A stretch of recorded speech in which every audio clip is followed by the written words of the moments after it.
Hey there, I'm Sopi, and welcome to Sopi's Corner. So, I am a lawyer, but I am not your lawyer. This is for educational purposes only, and I am not giving you legal advice.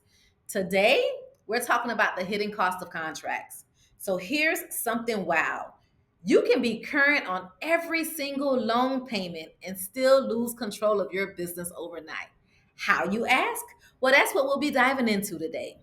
We're diving into why the real price of contract sometimes isn't always what you think. So, for business owners, funding is one of the biggest barriers to starting and scaling a business. So, when you're looking at that business loan or the funding agreement, most founders obsess over the obvious stuff like what's the interest rate, the payment terms, how much money am I getting, how long are they giving me to pay this back, right? And so, when you see those numbers mentally, you're already hiring staff, you're buying equipment, you're scaling up, you're buying inventory. That money is sometimes gone mentally before it even hits your bank account. But while you're so focused on the money, the real power grab is happening in the fine print of that agreement you're getting ready to sign. These contracts don't just take your money, they can strip away your freedom to run your own business. And here's how they can do it, right? Operational control. Some contracts require lender approval before you hire executives, make major purchases, or even pivot your business model. You now become a founder who has to ask permission to make basic business decisions. Or financial handcuffs, clauses that block you from taking on additional loans, paying yourself a salary, or moving money between accounts without approval. Your cash flow now becomes their decision. You agreed to it, or your intellectual property, your intellectual property as a hostage. Your brand, your patents, your trade secrets, your trademarks, everything that makes your business valuable becomes collateral. Default on anything and they can seize the very soul of your company. So,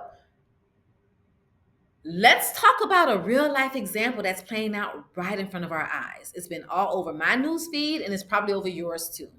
Uncle Nearest, the black owned and operated whiskey brand. So I am not here to talk about who's right or who's wrong. That will play out in court. But I do want to address the term that we keep hearing, technical default, right? Why do we keep hearing technical default? When their lender moved for receivership, it wasn't only about allegedly missed payments. Uncle Nearest was also hit with a technical default. Basically, lender is saying that they violated contract terms that had nothing to do with their ability to pay. Think about reporting failures, missing deadlines, paperwork issues, borrowing money from other places without getting lender approval first. The fine print is what became a weapon against them. Or here's something that may be a little bit more relatable to you. You run a successful bakery. A prime new location opened up and it's perfect for expansion. You're ready to grow. You have customers, business is booming. But remember that small business loan that you took out last year? Buried in page 47 is a clause saying you can't take on any new debt without lender approval. That golden opportunity could potentially be gone. And it's not because you can't afford it, but it's because a piece of paper that said no, a piece of paper that you signed and you agreed to. I've seen this happen with my own friends, right?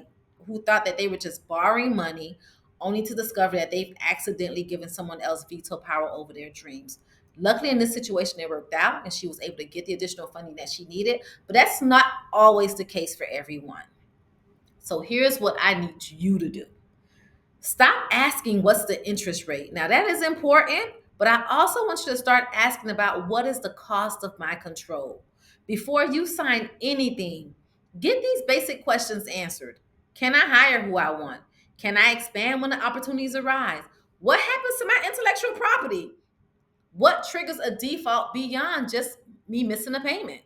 And please, please, please, if you can afford to, get a lawyer who specializes in business contracts to review everything. Not your cousin who handles divorces, because you will not go see a podiatrist about your heart issue. You go into a cardiologist. You want someone who can translate that legal jargon into real world consequences for your business.